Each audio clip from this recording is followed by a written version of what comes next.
historically the Spanish flu epidemic came onto the humans and made about, I guess now they speak about something like 50 million dead.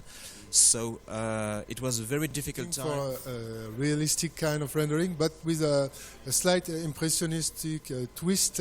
We are looking at a kind of a chiseled reality. We will have characters at a certain distance they will look perfectly realistic, but when you get closer you will see they are sculpted, very reminiscent of the... So I try to find those people and kill them, or to leave them, but if I kill them, are there other vampires in the game and do I fight them as well? Yes.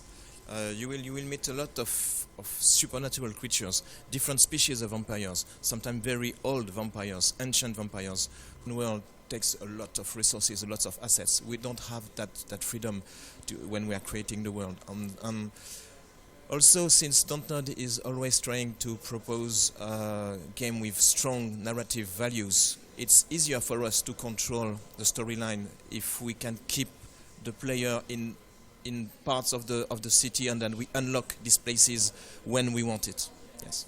With the importance of the storyline in the game, a fully open world would have created much waste. You are free to roam in all the interconnected hubs, but there's a level of polish that we can bring to this middle ground solution. You think that that the strong, to have a strong narrative, it's necessary to have this scripted way of telling the story and to have these districts, or do you think that you can have a strong story in an open world as well? I think the more I read about these subjects, the more I'm convinced that the more you create an open world, the less the storyline will be important for the player. In the demo, I guess there are classical vampires' powers. You can mesmerize, you can hypnotize creatures, you can force humans to do what you want them to do for a short time. You can use the shadows to hide in them. You have supernatural strength. You can jump very high grounds. That's the kind of power you have as a vampire, and of course you're immortal as long as you drink blood.